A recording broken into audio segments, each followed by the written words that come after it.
We are now conducting a tactical profile. The subject is the architecture of financial self-sabotage.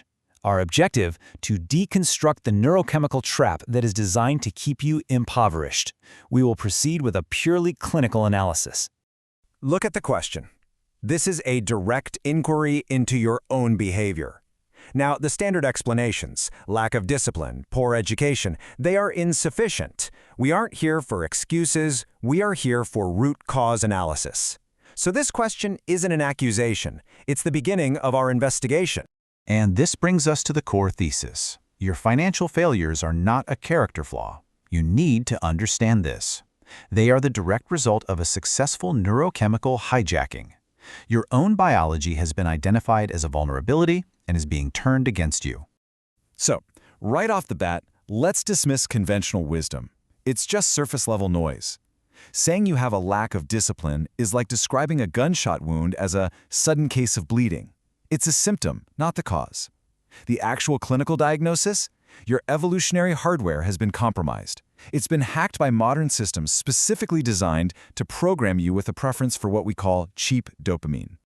Look, you have to understand your own hardware. Your brain evolved to prioritize immediate calories, social status within a small tribe, and avoiding immediate pain.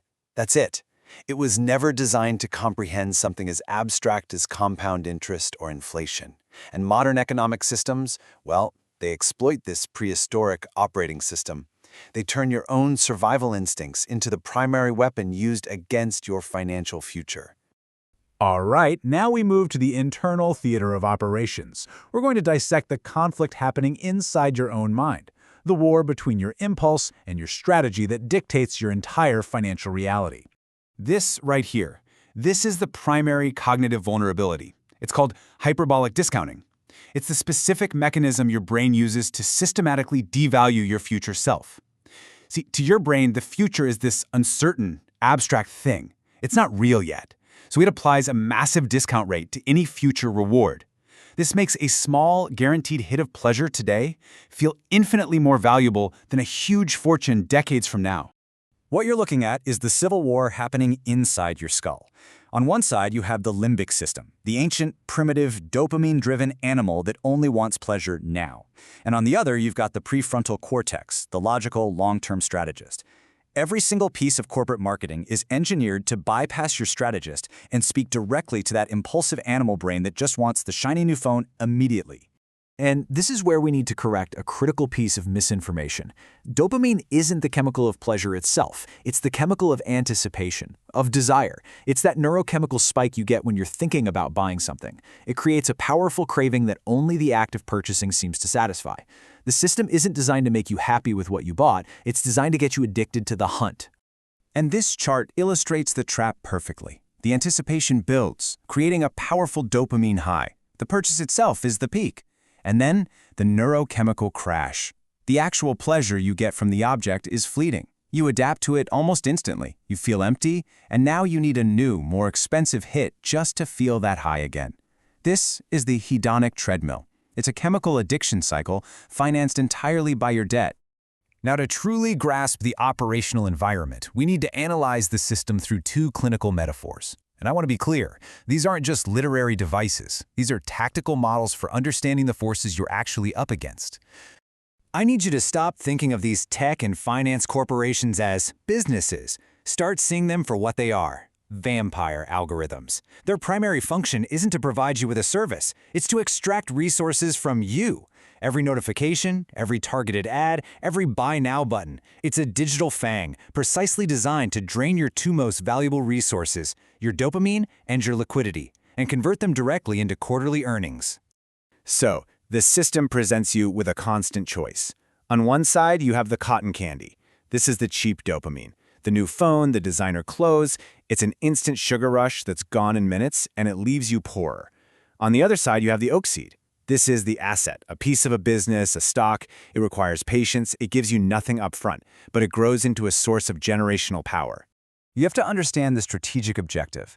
The system's goal is to keep you in a state of perpetual desire and dependence. By financing your endless consumption of liabilities, of cotton candy, they ensure you never have the capital to plant your own oak seeds. You are kept as a consumer, so you never become a producer. Analysis complete. We are now shifting to countermeasures. This is the Tactical Deprogramming Protocol. It's a series of cold, calculated actions designed to build a psychological firewall and allow you to restore your own financial sovereignty. This protocol has 4 phases. Each one is designed to systematically dismantle the neurochemical hijacking and rebuild your decision-making framework from the ground up. Execution must be precise. There is no room for error. The first step is to cut the supply lines. You cannot cure an addict by leaving them in a casino. You must introduce friction into every potential transaction. Remove one-click purchasing. Delete the apps. Unlink the cards. You have to force a pause. That pause is everything. It gives your prefrontal cortex the precious few seconds it needs to override the impulse coming from your limbic system. This is your new, non-negotiable personal tax system. You want a non-essential luxury item? Fine, but you must have the capital to buy it for yourself and buy an equivalent amount in an income-producing asset. Let me be perfectly clear. If you cannot afford to buy it twice, you cannot afford it once. This rule is designed to clinically destroy the desire for status symbols you have not yet earned. Okay, now we weaponize the system's own tactics against it. Your brain discounts the future, so we are going to make the future tangible. Let's run a scenario. You're considering an impulse purchase. The cost is $1,000. This is the true cost. That $1,000, invested conservatively over 30 years, becomes over $17,000. You must confront this number. So the tactical question is simple. Are you willing to steal $17,000 from your future self just for a fleeting dopamine hit today? And that brings us to the final and most critical phase of this protocol. This is not about changing habits. This is about a fundamental shift in your identity. You must cease to be the prey. Look, in this economy, there are only 2 possible identities. There's the consumer, the prey. They are biologically trapped and perpetually hunted by algorithms. And then there's the operator, the predator. The operator understands the system's psychology, moves with clinical discipline, and accumulates power in silence. You must re-engineer your own reward system. The operator derives a more potent, longer-lasting satisfaction, a superior dopamine hit from the invisible, silent growth of their net worth. In this new framework, a public display of liabilities is not a symbol of status. It's the mark of the undisciplined prey. And this brings us to the final conclusion of our profile.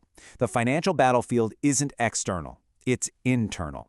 The war is not for money, it is for control over your own mind. Real wealth is simply the final, unassailable proof of psychological discipline. End of briefing.